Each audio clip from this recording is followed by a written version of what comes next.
Bom dia! Começa agora o Jornal UFG para informar você de tudo o que acontece dentro dos campi. Você vai conferir nesta edição. O restaurante universitário passará pela transição de empresas durante as férias. Maísa Miralva, pró-reitora de Assuntos Estudantis, alerta que o RU não funcionará por um curto período de tempo. Psicóloga dá dicas de como prevenir a síndrome de burnout ou esgotamento profissional para a comunidade do campus que enfrenta a dupla jornada. Após 2 anos de pandemia, a Universidade Federal de Goiás retorna ao presencial no dia 7 de março de 2022, mas ainda de forma híbrida. A data foi adiada outras 2 vezes e prejudicou alunos naturais de outras cidades. Isso e muito mais você acompanha na edição de hoje do Jornal UFG.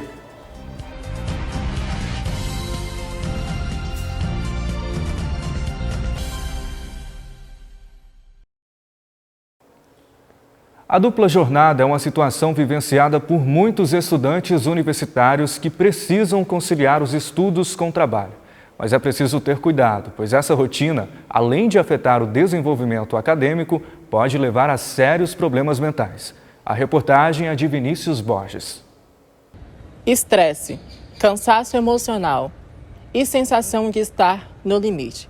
Nem sempre o curso dos sonhos ou a faculdade que você sempre desejou realizar significa realização pessoal e plena. Cada vez mais, jovens com a dupla jornada de trabalho e estudo apresentam a síndrome de burnout. O burnout é uma exaustão causada pelo local de trabalho. É um estresse, de esgotamento mesmo emocional através do trabalho, através dos afazeres do dia a dia. A burnout não deve ser considerada brincadeira. Além de muitas complicações físicas, ela pode levar ao desenvolvimento de doenças psicológicas graves. Quem vive essa dupla jornada sente na pele as consequências de estudar e trabalhar ao mesmo tempo. Eu acho que, assim como todo mundo que trabalha e estuda, a gente sente um cansaço constante. E ao mesmo tempo que a gente tá fazendo as coisas sempre pensando, poxa, eu tô tão cansada, eu queria tanto descansar. Quando você tem esse tempo para descansar, você se sente culpado por parar um pouco e descansar e ter um tempo para você, até um tempo de lazer. E não tem jeito. Muitos jovens precisam encarar essa realidade, a grande maioria por razões econômicas. Dessa forma, se não tem como fugir da dupla jornada, a especialista dá dicas da melhor forma de evitar o esgotamento e a burnout. Primeiro lugar, organização de tempo, planejamento de tempo. Depois, procurar lazeres além disso que pode ser feito. Por exemplo, aos sábados e domingos que não tem aula, mesmo se for trabalhar, procurar fazer algum lazer, alguma atividade física. E o primordial para o dia a dia é o tempo e quantidade de sono necessário para poder descansar para um outro dia. Vazamento de água, mictórios interditados e falta de papel higiênico. Essa é a situação em que se encontram alguns banheiros da UFG. O caso foi denunciado por estudantes. A repórter Tereza Prado traz mais informações. A UFG conta com 356 banheiros que atendem toda a comunidade acadêmica, ou pelo menos deveriam. Vários estudantes relatam portas caídas, falta de papel higiênico, além de mictórios, vasos sanitários, torneiras quebradas, algumas contendo vazamentos. A Secretaria de Infraestrutura, a CENFRA, é responsável pela manutenção dos banheiros da universidade. Poliana comenta quem são as pessoas responsáveis por notificar o órgão. A unidade, ela abre uma requisição, uma requisição de serviço, e a CENFRA vai no local, faz a vistoria, e se a gente tiver o material, faz o serviço. Se não tiver, a gente depende da compra do material para atender aquela requisição específica. A UFG tem mais de 21 mil estudantes que encontram problemas para fazerem suas necessidades básicas diariamente. Eu acho que a situação do banheiro está algo bem decadente, para falar a verdade, porque não está nada funcional. Não está oferecendo o mínimo de dignidade para alguém usar. Não tem sabão, as portas, principalmente do BPCD, que está arrancada. e a maioria dos mictórios ou dos vasos estão interditados. A secretária ainda fala das dificuldades que a CEINFRA tem para manter a boa estrutura dos banheiros. Hoje a gente só trabalha com manutenção corretiva. Essa manutenção preventiva ela não acontece em virtude de limitação orçamentária, que não permite que a gente disponha de todo o material necessário para fazer isso de maneira preventiva.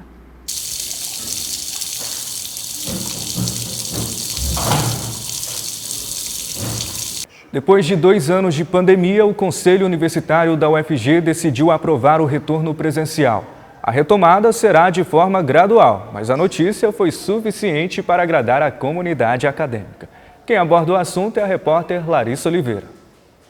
Durante 2 anos de pandemia, os corredores e salas de aula da Universidade Federal de Goiás ficaram sem estudantes. O retorno das aulas presenciais estava previsto para o dia 17 de janeiro de 2022, mas foi adiado 2 vezes. A medida foi adotada tendo em vista o aumento dos casos de contágio pela Covid-19 e ampliação das taxas de ocupação dos leitos de UTI no começo deste ano no estado de Goiás. Porém, o ensino não foi interrompido durante esse período de adiamento. Iniciadas em 2020, a fim de respeitar o distanciamento social, as aulas online permaneceram. Olha, em princípio, eu achei importante, mas eu achei um pouco irresponsabilidade da instituição ter tomado essa decisão de forma tão repentina, muito próxima ao retorno que estava previsto para o dia 17 de janeiro. Muitas pessoas, como eu, por exemplo, que venho de longe, venho de outra cidade, não sou de Goiânia, fizeram, né, a mudança, largaram empregos, família, para vir para cá em janeiro e ter tido esse retorno adiado, deu um prejuízo, né, para o pessoal, tanto para os estudantes, às vezes até para os professores também. Eu entendo a necessidade do adiamento, entendo que naquele momento, né, estava tendo um caos na saúde pública daqui de Goiânia, mas eu achei um pouco irresponsável. Acho que faltou empatia da UFG, né, da diretoria e de todos do conselho ter tomado essa decisão. Quando o retorno foi adiado, né, a primeira sensação foi de frustração, né, porque tinha aquela ansiedade de querer voltar logo pro ensino presencial, porque por causa das vantagens, né, do presencial e porque por a gente ter ficado 2 anos praticamente, né, sem vir para a UFG no modo remoto. Então, quando essa notícia do adiamento veio, foi bem frustrante mesmo. A direção da UFG decidiu implementar um sistema de aulas remotas e aulas híbridas, o que significa que algumas disciplinas permanecerão completamente online e outras terão algumas aulas presenciais e algumas aulas online. O sistema novo foi implementado sem mais adiamentos a partir do dia 7 de março deste ano. O modo híbrido, né, eu acho bem interessante porque eu entendo que não dá para voltar assim, depois de 2 anos, tudo de uma vez, né? Então, eu acho que foi necessário sim essa coisa de algumas disciplinas presenciais e outras online. Na minha opinião, não chega a prejudicar o ensino e a gente continua mantendo o aprendizado que a gente teria com as disciplinas práticas sendo realizadas aqui na UFG. Eu achei ótimo, achei necessário, porque não dá para voltar tudo presencial assim de uma vez, né? Porque a gente sabe que por mais que a pandemia está acabando, ainda é importante, né, manter toda aquela questão de distanciamento e turmas menores. O retorno das atividades presenciais da universidade também se reflete no Centro de Esportes. O local, que é destinado a práticas esportivas e atividades de lazer, está reaberto para a comunidade acadêmica. Quem traz mais informações é a repórter Belvice Gangano. Estamos aqui no SECAS, o Centro de Esporte localizado no campus Samambaia, regional de Goiânia. O SECAS é vinculado à Coordenação de Esporte e Lazer da Pró-Reitoria de Assuntos Estudantis, que é o setor responsável por articular as ações relacionadas com a prática esportiva, atividades físicas e de lazer para toda a comunidade da UFG. Desde o início da pandemia, as atividades dentro do centro foram restritas. O retorno previsto para o dia 7 de março de 2022 é bem efetivo. A Letícia Marques Pereira, estudante de Ciências Biológicas na UFG, frequentou o centro até o período pandêmico. Ela nos relata aqui a saúde tanto física quanto mental que o SECAS proporciona aos seus frequentadores. É notável que o SECAS desempenha um papel importante na vida de todos os seus frequentadores. Além dos benefícios físicos obtidos na academia e na quadra de esportes, o SECAS é um ambiente de interação social, lugar onde os amigos se encontram e praticam atividades físicas juntos. Ou seja, o esporte se torna algo divertido. Assim, o SECAS também desempenha um importante papel na saúde mental. Dentro do SECAS, percebe-se a retomada efetiva das atividades. Os fanáticos de exercícios físicos malhando. Em outro canto, os jogos são retomados. O professor Augusto Rodrigues Rocha Cesar é o coordenador do centro. Ele nos confirma o retorno efetivo, claro, com o respeito da observação das medidas preventivas contra o coronavírus. Durante esse período de pandemia a gente teve alguns problemas de equipamentos aqui na nossa academia, alguns estragaram, mas já foi feita a manutenção porque a gente está retornando segunda-feira e as medidas de prevenção aqui dos alunos, a gente vai adotar o uso obrigatório de máscara, além da exigência do comprovante de vacina de todos os alunos que estão aqui matriculados, sem contar também que a gente tem álcool em gel disponível, borrifadores com álcool e flanela para poder estar higienizando os aparelhos durante a prática de exercício. Por outro lado, ele lança uma chamada a qualquer pessoa fora da camada estudantil que queira se juntar aos esportistas a se manifestar. Então, quem tiver interesse de estar participando aqui no nosso programa, é só estar vindo até o Centro de Esportes, deixar o nome na lista de espera, que a gente, além da academia, tem outras práticas esportivas. Inúmeros dos programas e atividades promocionados pelo SECAS temos os seguintes: musculação, ergometria, treinamento funcional e o uso da quadra para as diversas práticas esportivas, sem esquecer da volta da UFG, evento de corrida e caminha realizado normalmente no mês de dezembro. É inegável que aprender um novo idioma pode oferecer muitas oportunidades profissionais. Pensando nisso, a Faculdade de Letras da UFG criou um clube de idiomas para alunos, professores e funcionários da universidade. A repórter Renata Kutsu conversou com a coordenadora do projeto. Confira. Não é novidade para ninguém a importância que os idiomas têm na formação dos novos profissionais. Pensando nisso, a Faculdade de Letras da Universidade Federal de Goiás está disponibilizando clubes de inglês, espanhol e francês para que alunos, professores e funcionários tenham contato com esses idiomas. Conversamos com a professora Maria Cristina Ferreira. Ela é coordenadora do projeto e nos contou como surgiu a ideia dos clubes. Os clubes de idioma eles tiveram início na Faculdade de Letras quando eu tive pela primeira vez a vinda dos bolsistas e TAs, que são English Teaching Assistants, são assistentes de ensino de língua inglesa, em 2012. Os clubes são gratuitos e a ideia é que os participantes interajam e conversem com os instrutores que são nativos de outros países. Lani Araújo é estudante da Faculdade de Letras e participa do projeto. Ela nos contou um pouco sobre como é a experiência. Eu gosto bastante, minhas experiências lá têm sido incríveis, porque além de ter contato com a língua, eu tenho a oportunidade de também conhecer a respeito da cultura. Porque é uma coisa que a gente sempre fala aqui na Faculdade de Letras, principalmente nós do curso de Línguas Estrangeiras, é que a cultura está muito atrelada à língua. Então, praticamente é impossível você aprender uma língua, mas não aprender a cultura. As aulas acontecem na Faculdade de Letras da Universidade Federal de Goiás.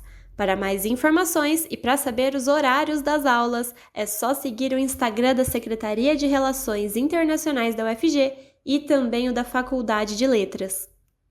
No próximo bloco, nós vamos te mostrar a indignação dos estudantes de jornalismo que estão tendo que lidar com a possibilidade de não produzirem mais conteúdos para a grade de programação da Rádio Universitária.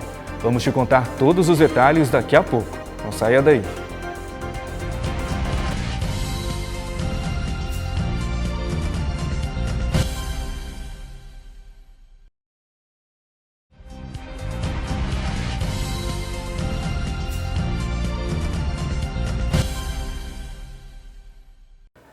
Estudantes de jornalismo se indignam com a decisão da Rádio Universitária de retirar do ar os programas laboratoriais. O motivo se deve ao processo de mudança de AM para FM. O repórter Lucas Caetano traz mais informações. Rádio Universitária. Para uns, mera emissora. Para outros, possibilidade de futuro profissional. Mas como assegurar esse futuro se ouvintes não escutarem as produções estudantis?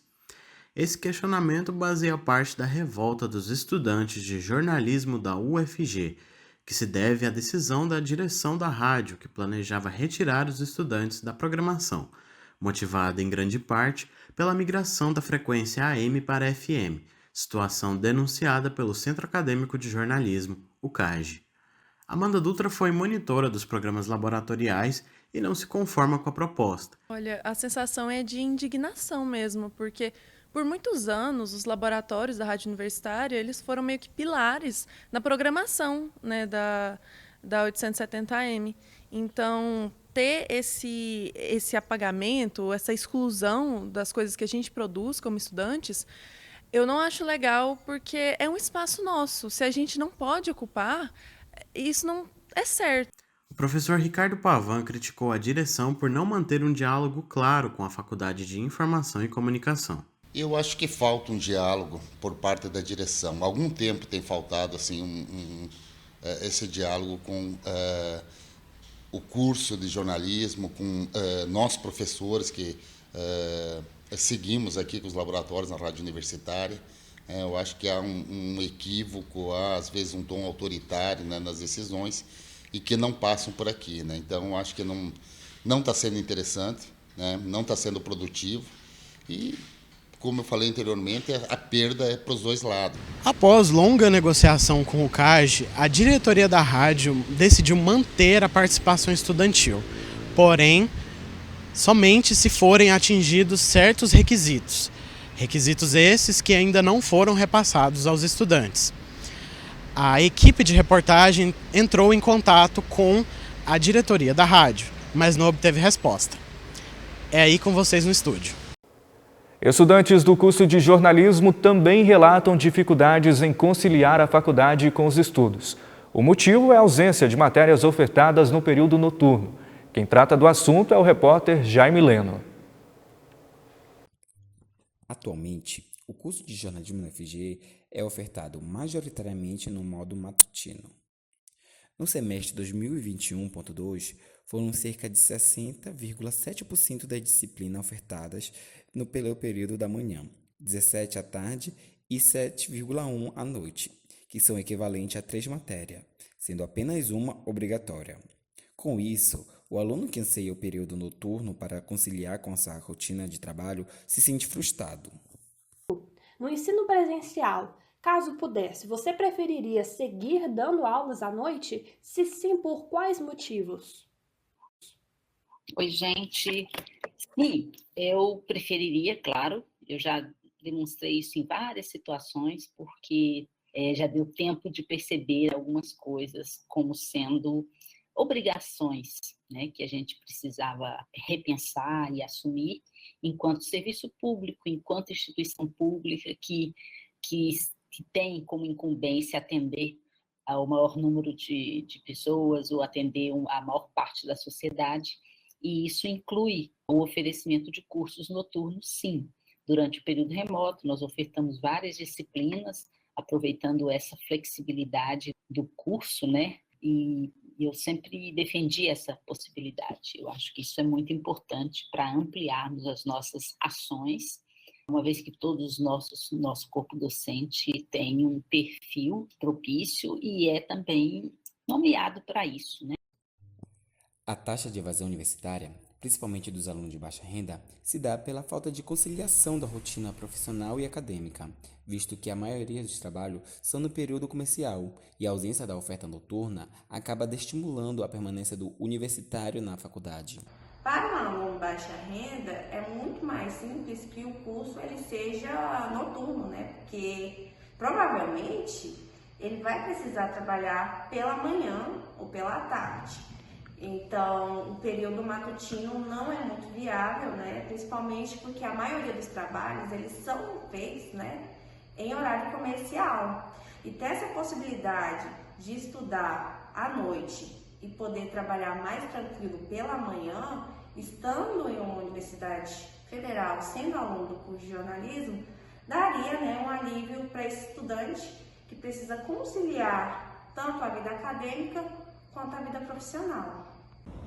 Em um recente quadro, organizado e apresentado pelos estudantes da Universidade Federal de Goiás, chamado Jogando na Roda, foi abordado e debatido o tema sobre a falta da oferta do curso de jornalismo no período noturno, juntamente com a professora da FIC, Lisbeth Oliveira. Apesar de ser um tema que corriqueiramente vem à tona, sempre é disponibilizado para o aluno a resposta de não ter a possibilidade e condições de ser ofertado, ministrado nesse período.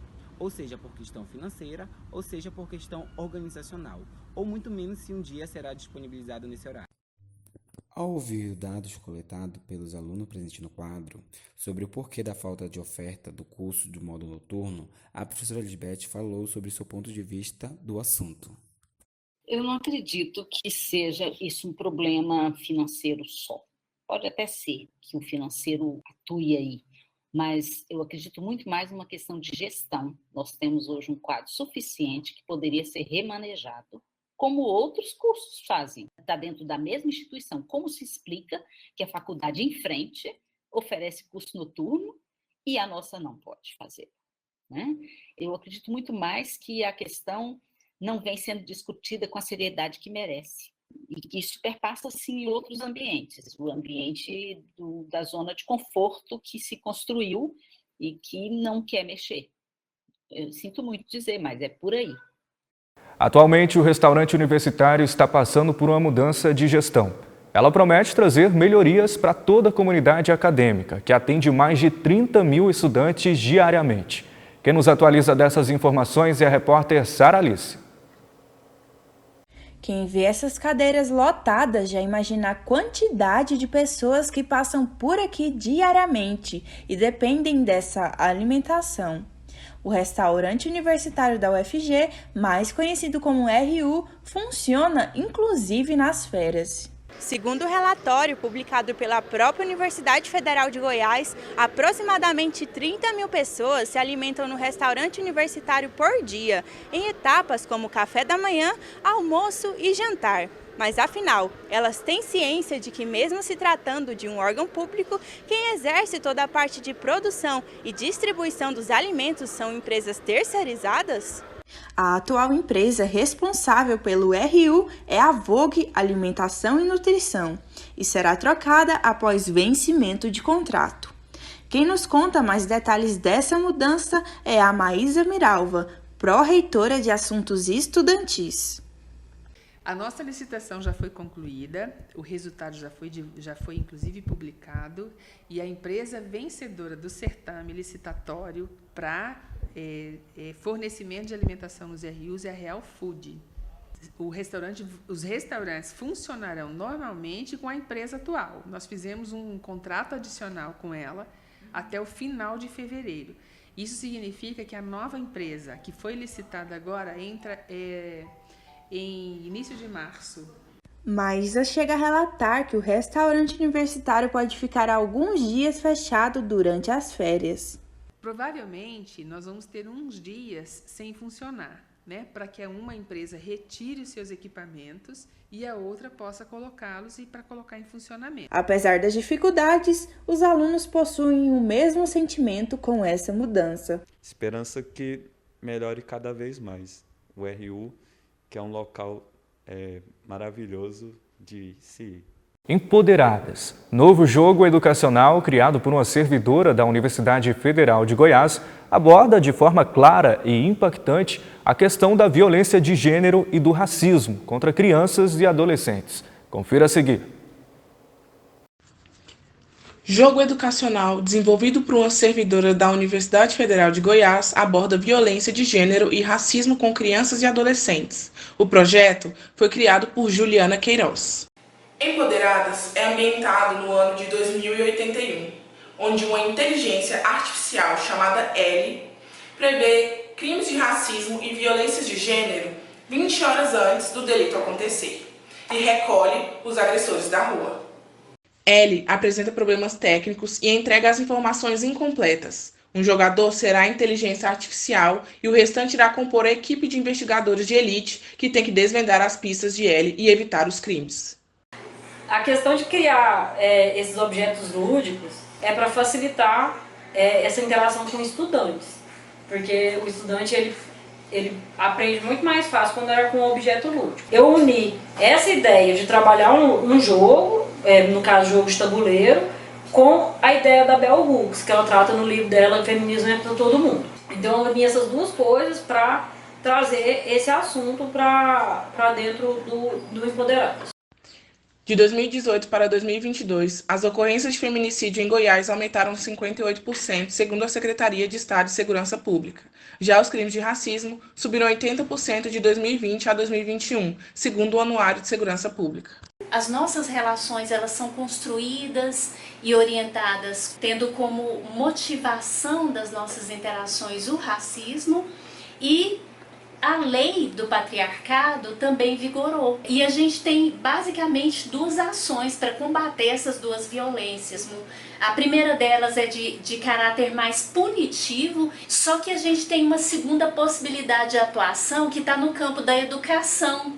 E quando a gente pensa no combate aos racismos, aos machismos, às fobias sociais e às violências por meio da educação, eu vejo uma eficácia muito grande. Empoderadas também é um projeto de extensão da UFG e será trabalhado em escolas de educação da rede pública goianiense em 2023 e 2024.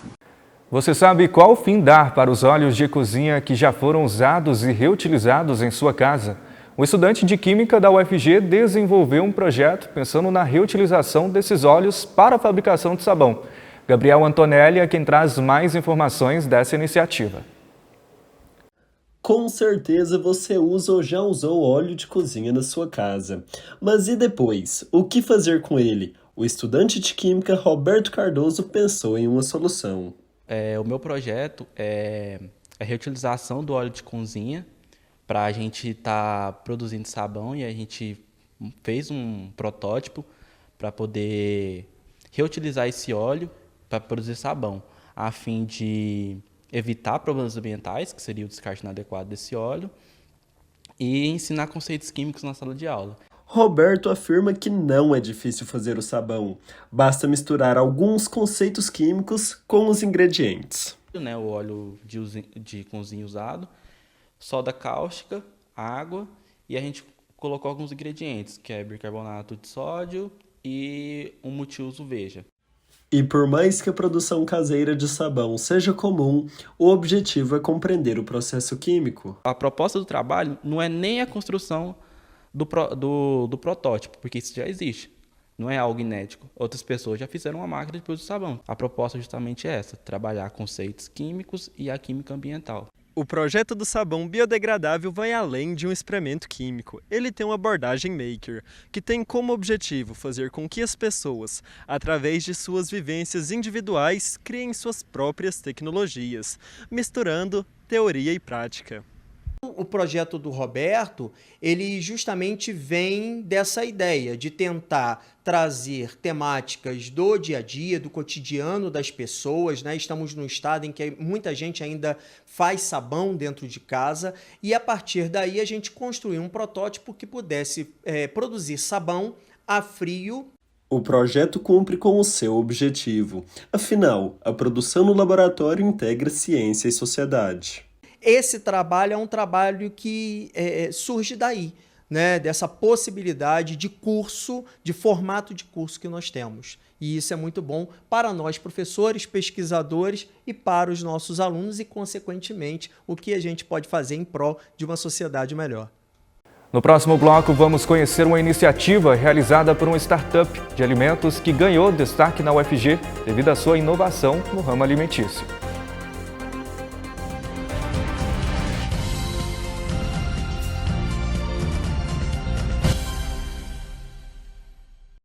Startup liderada por Gustavo Henrique, mestrando em tecnologia em alimentos, apresenta um novo adoçante inovador. Destinado a substituir o açúcar refinado em nossas refeições, essa inovação traz o reaproveitamento de diversos insumos produzidos a partir do cacau. Veja a seguir. Quando a gente fala de cacau, já pensa logo em chocolate. Mas o que a grande maioria não sabe é que a indústria do chocolate aproveita apenas 10% do fruto, a amêndoa. A produção como é feita hoje gera muitos resíduos e desperdiçar tanto potencial seria ignorar grandes oportunidades. Pensando nisso, a startup Elixir Foods, liderada e desenvolvida pelo Gustavo Henrique, mestrando em tecnologia de alimentos aqui da UFG, criou um novo ingrediente para adoçar e substituir o açúcar refinado a partir de um subproduto do cacau. Gustavo conta o passo a passo da produção.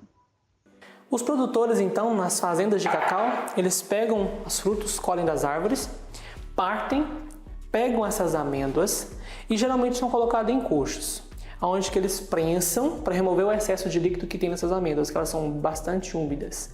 Tem que remover esse excesso porque, para fazer o nosso chocolate, as amêndoas precisam ser secas e fermentadas. Então, remove esse excesso de líquido, que daí o que eles chamam nas comunidades de mel de cacau. E aí, então, depois que essas amêndoas são secas e fermentadas, que aí sim viram os nibs, que vai virar aí o nosso chocolate. Então, se o mel de cacau ele não é congelado, não é armazenado adequadamente, ele acaba perdendo e aí sim o destino é ser jogado fora. Só no Brasil, cerca de 52 mil toneladas são descartadas ao ano. Então a nossa sacada foi pegar esse mel, esse chamado de mel, né, e transformá-lo ele aí no nosso elixir, esse ingrediente para adoçar. Com essa iniciativa do adoçante, Gustavo e sua equipe estão fazendo parte de um desafio apoiado pela ONU. O Tal for Food é uma organização mundial na qual visa capacitar e apoiar iniciativas do mundo todo que possuem o potencial de contribuir aí para a alimentação de 10 bilhões de pessoas até 2050. E nós fomos selecionados, nós tivemos a honra de ser os escolhidos, receberemos treinamentos, capacitações com grandes agentes do setor da alimentação e da agricultura e retornaremos ao Brasil para colocar em prática aí e tirar do papel e fazer rodar esse projeto e impactar as pessoas. O Laboratório de Química da UFG é um espaço indispensável para complementar a formação prática teórica dos alunos de diversos cursos na área. Mas você conhece parte de sua contribuição para a ciência e pesquisa desenvolvidas na universidade? Você sabe para que serve o Laboratório de Química da UFG? Pois bem, ele complementa a formação prática com a teórica de seus estudantes. Uma aula que me marcou muito, eu acho que foi a aula de como preparar soluções para RMN, que é a ressonância magnética nuclear. A ressonância magnética nuclear ela é muito específica para a gente saber o que a gente está produzindo. A gente não pode simplesmente misturar aqui, vou falar um exemplo, que todo mundo conhece. A gente não pode, por exemplo, misturar hidróxido de sódio e ácido clorídrico achando que vai formar água e sal. A gente precisa fazer um RMN para confirmar o que está formando ali. Dessa forma, eu acho que eu tirei uma coisa que era muito abstrata da minha cabeça e acabei entendendo melhor como que funciona o mundo aí das reações e da confirmação das coisas que a gente realmente está fazendo. E no Laboratório de Química da UFG, tudo acontece com segurança. Caso aconteça, né, de cair alguma coisa no nosso corpo, que seja em grande quantidade, que não dê para lavar, que não seja na mão, ou que caso pingue algum reagente ou não reagente no nosso olho, nós somos obrigados, né, a usar o lava-óleos e o chuveiro, que servem basicamente para lavar com muita água em abundância, para que dissolva e limpe tudo que o nosso corpo entrou em contato. A importância das ciências para a sociedade é inquestionável. Ela proporciona melhorias que vão desde a área ambiental até os avanços tecnológicos. E no Laboratório de Química da UFG são trabalhados conceitos que vão além da teoria e da prática. Entre essas principais funções está a formação de um senso crítico nos futuros profissionais de química. A cada dia que passa, tudo se torna mais químico, né? Desde dos alimentos, desde os componentes eletrônicos, que envolve ali a base, envolve o conhecimento químico, né, para toda a composição. Às vezes não dá para dimensionar isso para a sociedade diretamente, mas é importante salientar que a química faz parte de todo o contexto social. O projeto Rondon, coordenado pelo Ministério da Defesa, conta ativamente com a participação de diversos estudantes do curso de jornalismo da UFG. O objetivo é a promoção da integração social e cidadania entre estudantes brasileiros e a sociedade. Sara Alice nos traz mais informações sobre um dos projetos de extensão mais antigos do país. Neste ano, alunos da Universidade Federal de Goiás participaram ativamente do projeto Rondon, coordenado pelo Ministério da Defesa. É um programa de integração social que envolve a participação voluntária de estudantes universitários. O objetivo do programa é formar alunos como cidadãos, estando à frente de ações participativas sobre a realidade do país, consolidando no estudante universitário brasileiro o sentido de responsabilidade social e coletiva, em prol da cidadania. Quem nos conta detalhes sobre a participação dos estudantes da Faculdade de Informação e Comunicação, FIC-UFG, no projeto, é o professor Alexandre. O Rondon é um projeto, é considerado o maior projeto de extensão que a gente tem no país. Ele acontece desde os anos 1967, que foi a versão 0 que eles chamam, né? Dali em diante, esse projeto ele foi se consagrando como um projeto de extensão que vai levar alunos e professores para desenvolver ações de intervenções em cidades de pequeno porte e de IDH baixo. Alexandre conta ainda mais detalhes sobre as outras participações da UFG no projeto e como funciona o processo para ingressantes. Aqui na FIC é a primeira vez. Houve uma participação anterior da Federal de Goiás em Jataí, que hoje já não é nem mais UFG. A estudante de jornalismo, Amanda Dutra, participou da cobertura midiática do projeto neste ano e nos conta como foi a sua experiência. Então, foi maravilhoso, foi uma experiência assim incrível, acho que a melhor experiência da minha vida, não só acadêmica como pessoal, e foi algo que eu vou guardar para o resto da minha vida e faz parte da minha carreira. Foi uma experiência de estar lidando com várias pessoas, de viver o jornalismo na prática. Eu super recomendo para quem é estudante, quem tem essa vontade de sair em campo e fazer mais pelas pessoas e estar em contato com a comunidade, ter essa troca de saberes, porque o Projeto Rondon ele é extensão a mais pura e simples. Fraqueza, fadiga e dores musculares são apenas alguns dos sintomas que a falta de vitamina D gera em nosso organismo. Pensando nisso, a professora Lívia, do Instituto de Química da UFG, participou da criação de um dispositivo inovador na detecção dessa vitamina. Confira. Há 6 meses, Ana Júlia estava com todos os sintomas da falta de vitamina D.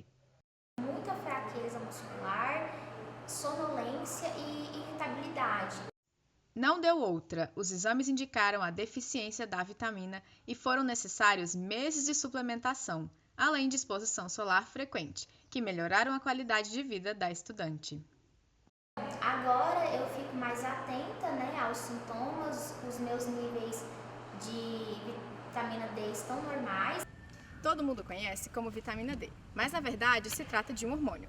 Para quem está com os níveis normais, é só tomar pelo menos 30 minutos de sol todos os dias, entre as 10 da manhã e as 3 da tarde. Agora, para quem tem alguma deficiência de vitamina D, é necessário repor com medicamentos. E saber os níveis desse hormônio no organismo é fundamental.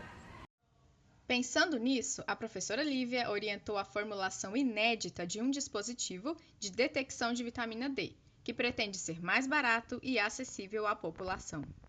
Atualmente existem poucas pesquisas, né, nessa área de desenvolvimento de métodos de baixo custo e miniaturizáveis, que a gente chama, né? Nós tivemos a ideia de desenvolver um método alternativo ao comercial, em que a gente utilizaria plataformas de sensoriamento, ou sensores, né, popularmente conhecidos, que utilizam uma tecnologia parecida com aquela do glicosímetro, aquele dispositivo que você fura o dedo e uma gotinha de sangue e você consegue, na hora, saber quanto de glicose você tem no sangue. Com o projeto que a Camila Venâncio desenvolveu aqui no grupo, né, durante o mestrado dela, a gente conseguiu resultados muito interessantes e promissores, mas que ainda precisam de mais otimizações, que a gente diz, de mais testes de bancada, antes de poderem passar para algo comercial, né? O Jornal UFG fica por aqui. Muito obrigado por nos assistir. Bom dia.